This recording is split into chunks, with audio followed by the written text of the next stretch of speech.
Hi there, thanks for joining me. I'm thinking this is just going to be a quickie, but I was getting to work on adding some extra pages to all my signatures that I'm making for Louis, Oscar, and William. And I took them out of the press yesterday, and they're just lovely and so nicely pressed. And here there's Louis and Oscar will be on the cover, so William is inside, or Topsy as his friends like to call him, apparently because of his tossle of curls. And that is quite a tossle of curls. I'm starting to think we should have named Kirby Topsy, because she's quite a tossle of curls. Anyhow, lots of Frankenstein paper, and I made use of, oh, welcome to a little bit of my day. Did I do that already? Oh, don't ask me. I don't think I've had enough caffeine today. So all of them, every single signature has one of these ledger papers that's been coffee dyed and Frankenstein together from a page. And then it's sort of, part of it was too long, so I flipped the little bottom up and made a pocket. So every single one's got one of those. So, like, there's the little pocket for that one. Uh-oh. Uh-oh. Don't do that to me. Thank you. Oh, you did. You know what? You know what the answer when you have that happen? The answer is get out your distress ink. Because to quote you-know-who over at Wishes and Weeds, distress ink camouflages a multitude of sins. And if it doesn't camouflage it, then it makes it look like you did it on purpose. And that's just as good with junk journals, right? Ah, I did that on purpose. What happened was my threads, when I was doing my little bundle, didn't bundle, and I didn't notice until afterwards. So I had this great big huge loop like this big, and I thought, I still want my bundle. Still want my bundle. So I decided to bundle it up and glue it, and I guess I closed it before I should have, so hence, let's just put a little more. There we go. There we go. Thank you, Distress Ink. So again, little tuck spot there.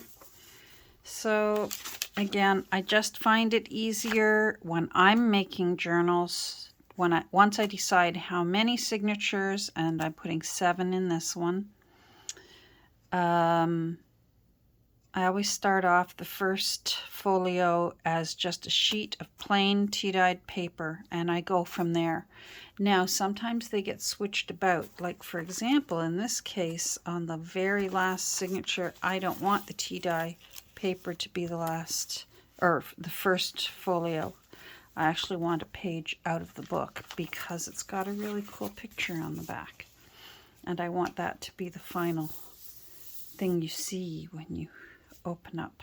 And I'll probably put a pocket down here, and that's what I want. So there's the tea-dyed paper, and then I get started on my layering of the little pages that just make it interesting. And I save pages even when I find books. My one thrift store will put a box of books that are going to, if they don't get picked over, they get picked up by the recycling, on recycling day. So I'll go through and find books that for whatever reason they've opted were not worthy of selling. And I'll still find ways to make use of either the pages. Maybe they're so old and falling apart that you can't even make a junk journal out of them. But the pages are cool enough for collaging, or in this case, this one had some, did it have water damage, or did it have, I think a lot of the center of the book, there was a little artist who thought they could do a better job of illustrating than the illustrator, John Tenniel. And they were lovely pen illustrations. Anyhow, so like that makes for a cool page. Tons of journaling space there, and on the other side there's one of the end papers, so it's completely blank. So like, awesome. So that's sort of what I do, is I get my main big pages done, press them, and then I start working on smaller pages and pretty pages. Not too many pretty pages, because I plan on the maybe putting in fussy cuts to pretty them up. I'd rather have plain pages that have fussy cuts and interesting old ads and photos, and maybe the tuck spot is what's interesting, or the tag is what is interesting, that sort of thing, rather than using a full page that's interesting. And then what's going to happen? If you want to use the page, you've got to cover it up, right? So I try not to do too many of those. I want, if the page is interesting, it'd be nice if it would be useful, or else it's so pretty, who would want to cover it up? Like Edith Holden. You don't cover up Edith. There's got to be an unwritten rule somewhere. I'm sure someone can find it for me where it says thou shalt not cover up Edith. Thou shalt fussy cut Edith if thou feelst like it, but thou shalt not cover up Edith. This page came in Happy Mail from Anna over at Made by Granath, and this is from that Wildflowers book from 1940. Here's a page from a book. Oh, I might have to do tip outs. I thought the fold was on one side.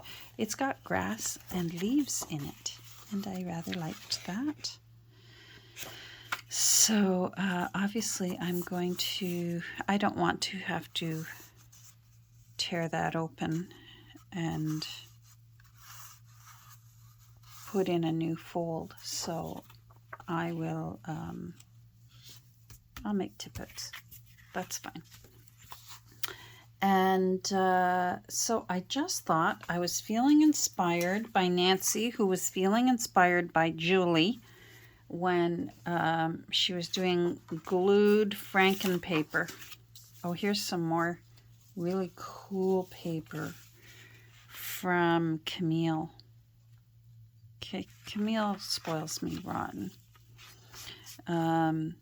So I'm thinking, I'm not folding it yet, because I don't want to fold it and then find out I can't use it, and then I folded it and possibly ruined it for a future project.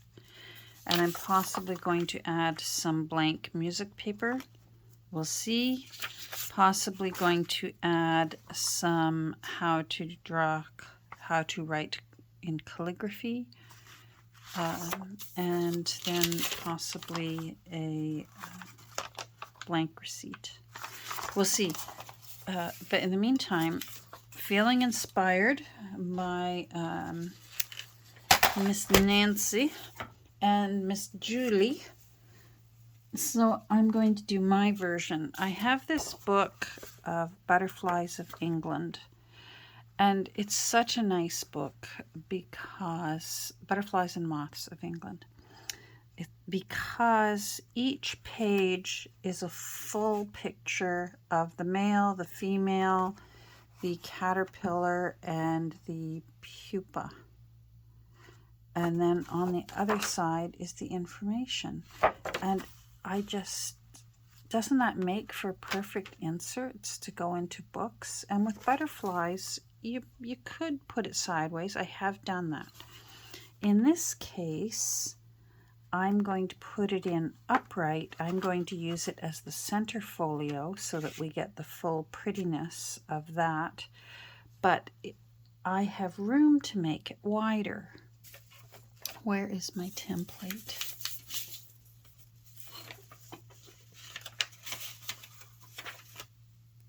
Of course the template is missing. I better find it. Okay, so I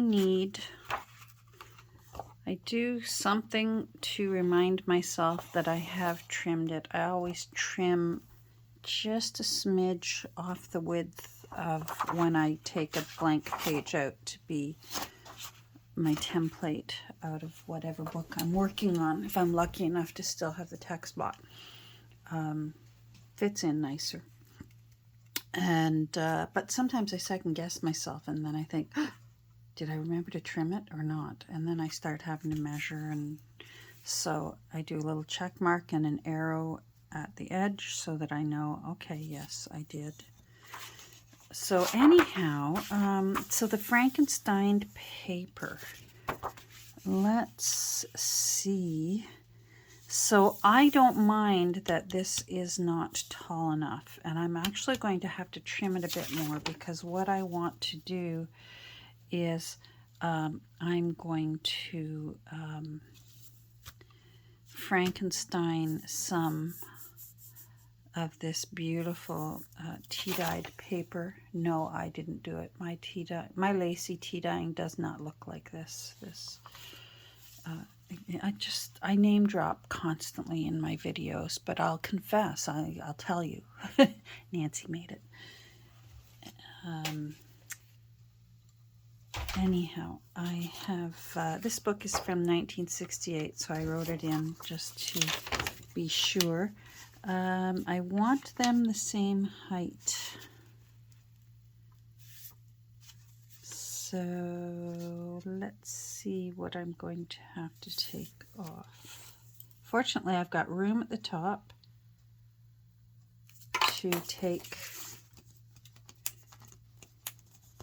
come on, to take a bit off of the top of this. Hope you're all doing well. We have a sunny day here, and it is sweltering hot. Absolutely sweltering hot.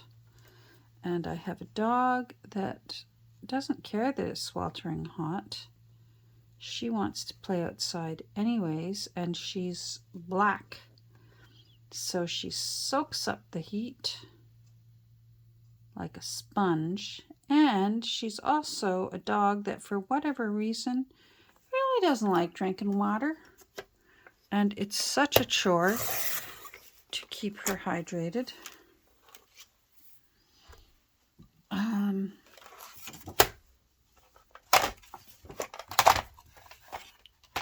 So I'm having to come up with ways. I stop every once in a while from my work, and we have a little bit of a playtime, just so that we can exercise her brain. And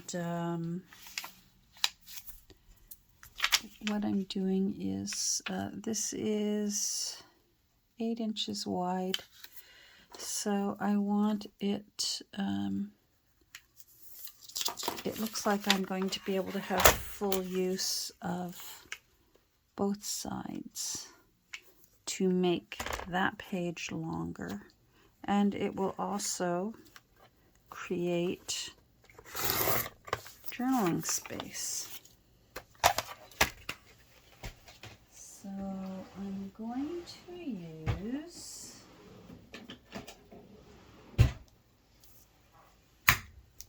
my handy dandy Martha Stewart Lacy edge puncher that I found in St. John, New Brunswick, while my husband and I were on a cruise of the East Coast. And that's what a keeper I found. Because that man literally hired a cab to take me around St. John, New Brunswick to all the thrift stores in town. And that's what we did when we were in port. People go sightseeing and touristing and all that. We've been there before. So he said, "What do you want to do?" And I smiled at him and he said, "Okay." His only request was that could we have a break partway through the day and at a pub so that he could have lunch and a beer. And I'm not going to argue with that.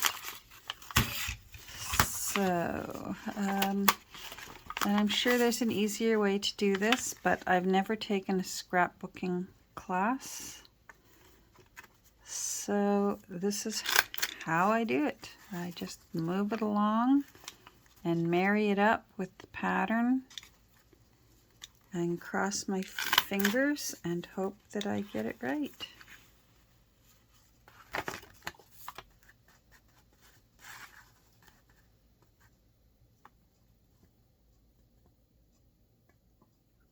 And just keep going down the line until the whole side. Sometimes this thing will start driving me crazy and I'll take it off. And then I just marry it up with that little pattern that's on there. Thank goodness they put it on there. Like I said, I'm sure there's an easier way, but it's what I do.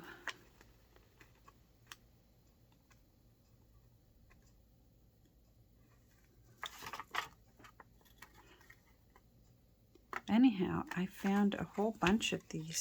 Somebody got rid of all their Martha Stewart punches. If there's just that much, see how the tiny little amount? It's just not worth trying to fit through the punch again. And I will just simply round it off.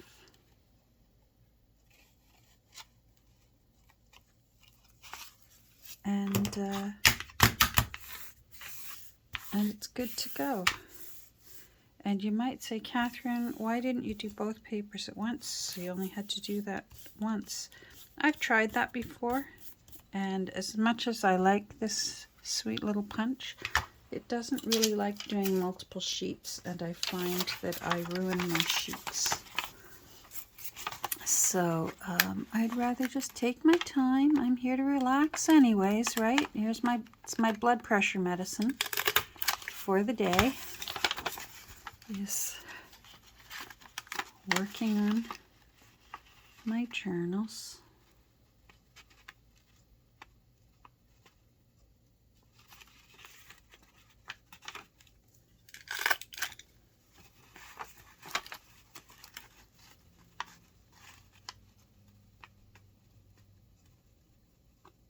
So, I'm not going to complain. It's nice to have sunshine. We could use rain because of the fires.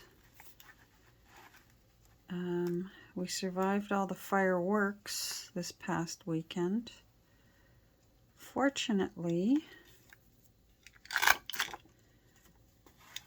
Kirby was a puppy young enough when we got her that she was quite teachable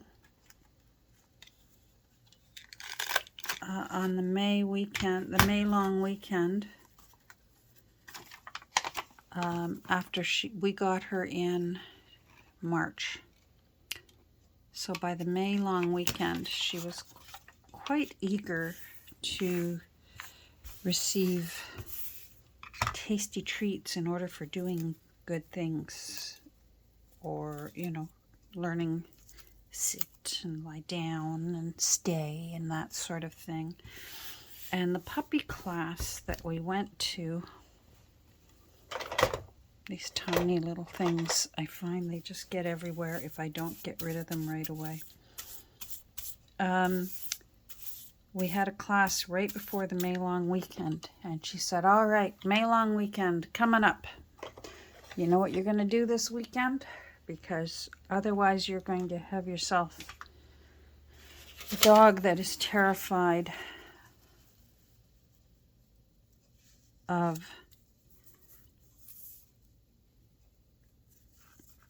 fireworks. And you're going to spend the next, hopefully 16 years, but hopefully not, with a dog trying to hide somewhere and drooling. Because they're terrified of thunderstorms and fireworks and noises like that. So she said, what you're going to do is, as soon as you hear the fireworks starting, get your puppy over beside you, have a really high value treat. She has these treats, Zooks make them, and they smell like bacon to me. And that's the best treat. When I really want her attention, we go to the Zooks. And let me make sure that this is going to, that I'm going to have plenty of room. Sorry, I'm going to interrupt my thought. Oh gosh, yeah. We're going to have plenty of room. Okay. Anyhow, she said, get your puppy beside you. If a firework goes off, boom, you go, yes, in a nice, happy voice and give them a treat. And then another boom, yes, boom, and give them a treat. So that they associate the booms and the loud noise, the boom, boom, boom. Yes, oh boy, and a little treat. And the little tail's wagging, and they think, oh, when's the next boom going to happen? And before you know it, they don't mind the boom because it represents getting a treat. And then as they grow, whether it's a thunderstorm, do it as well if you have a thunderstorm happen. If they're thunder, boom, lightning, give them a treat. Yes, good girl. And I want to be able to get as much writing room as possible. And before you know it, I'm sure there's an easier way to do this, so please just bear with me. Before you know it, the teacher said you'll have a dog that's not utterly terrified of fireworks and thunderstorms. And so I thought, well, I've had a dog that's terrified of fireworks and thunderstorms, so I'm going to do this. And sure enough, it worked because she's good, but I still dislike it because it's terrifying for the wild animals. It's terrifying for humans with PTSD. It's terrifying for a lot of children. I just wish that our municipality and municipalities everywhere could choose one night, because I don't want to spoil everyone's fun. Choose one night that's going to be fireworks night when they're legal, and then designate certain parks where you can take your fireworks to that park. That looks like it's going to be crooked.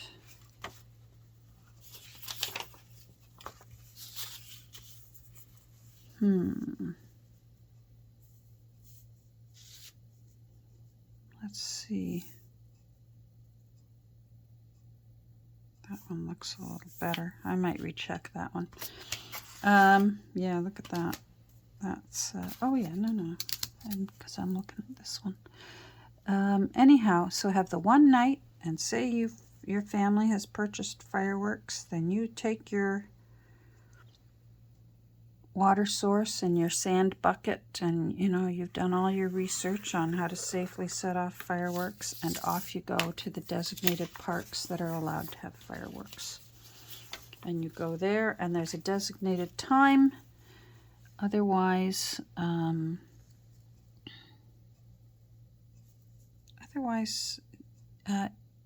legal.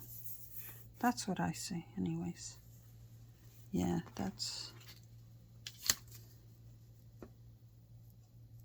I'm just going to eyeball this, so bear with me. I'm not sure why it came out that way, but we're going to do that. There we go. Okay. Anyhow, that's my solve the problem, besides being a total fireworks Grinch and saying, no, it's not legal. Stop with the fireworks. A lot of communities are opting to put on these amazing drone light shows. And they're quiet. You can play music with them, and it's quite amazing if you've ever been to a drone light show. They still can make the sky dance with all these colored lights. It's pretty amazing, and you're not terrifying the wildlife. All right, so what I'm going to be doing is this. So let's get out our... Boy, that's starting to lose its color. This must be an old one. Oh yeah, that doesn't feel healthy. You know what? That's really old, and I'm not surprised. I have a lot of these. Let's find one that, ouch, looks a little healthier. Yeah, see, that's slippy. That's better.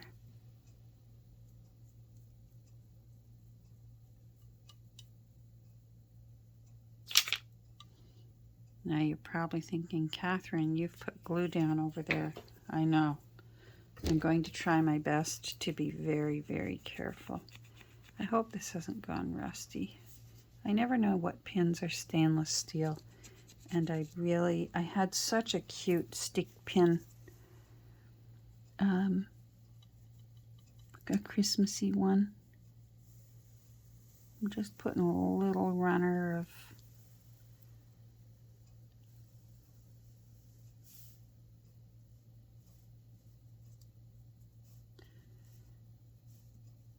I gotta move quickly.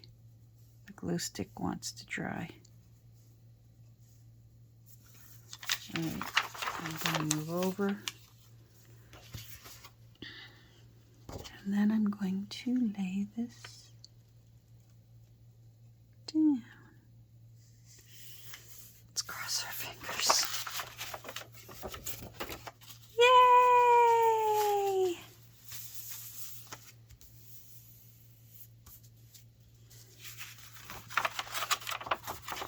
Oh boy, I hope it's even Steven. We'll trim it if we have to. We've got room on both ends.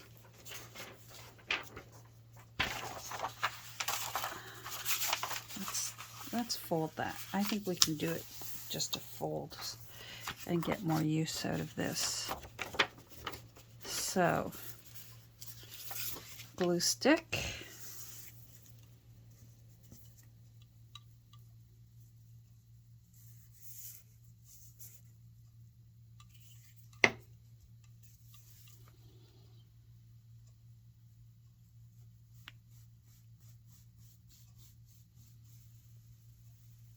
There we go. This one needs a little encouragement this morning. I needed a little encouragement this morning. So, I can't blame the glue stick. Kirby needed a little encouragement this morning. Her little brekkie didn't stay down. So, she has a really sensitive tummy, but our vet gave us a form of canine Pepsid. So after that oopsie daisy, I gave her a little bit of her canine Pepsid and waited about an hour for it to kick in, and we tried another tiny breakfast, and that one stayed down. So Every once in a while, she just has an upset tummy day, and I have to switch her over, and she has 4 tiny meals instead of 2 bigger ones. Her tummy just can't handle. Let's see. Yeah, look at that. That was uneven for these, but I'm going to trim it because this is going to be a center folio. Well, see, we just do what we've got to do. We're flexible, right? I just hate wasting even that much of this beautiful tea-dyed paper. There we go. Oh, I love that. Oh, who's the lucky signature that gets that in the middle? Should it be number 2? Number 2 already feels a little thick. Number 3, oh no, number 3 is definitely thick. Number 4, you feel thick. 5, 6, 7, 5. It's going to be 5. There we go. And you are going in. Oh, that looks nice. You know what I'm tempted to do? I'm tempted to round these.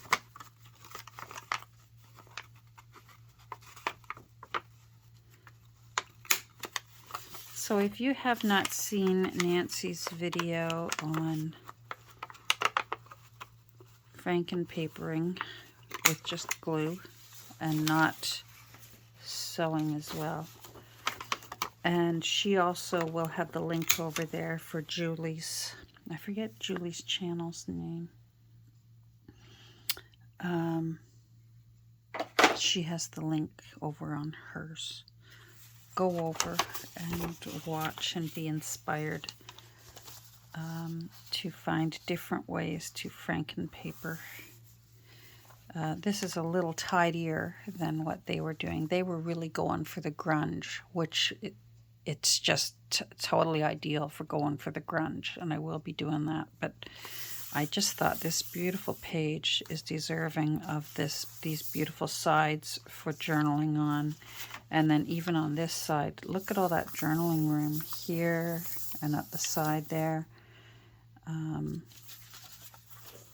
That's wonderful. All right, and there we are, and we're at 32 minutes. So I am going to say goodbye, and I'm going to hope that you have a great rest of your day. And I'm not sure when, but we will get together at some point later this week and continue working on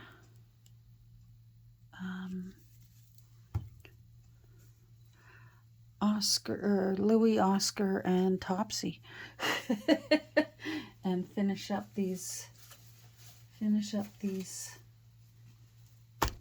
signatures. They'll go back into the press again because the new papers that I'm putting in have not been pressed. So I'll put them back in the press again overnight, and then we'll probably be ready to be sewing. And yeah, so there we go. Take care. Have a great rest of your day, and we'll talk soon. Bye.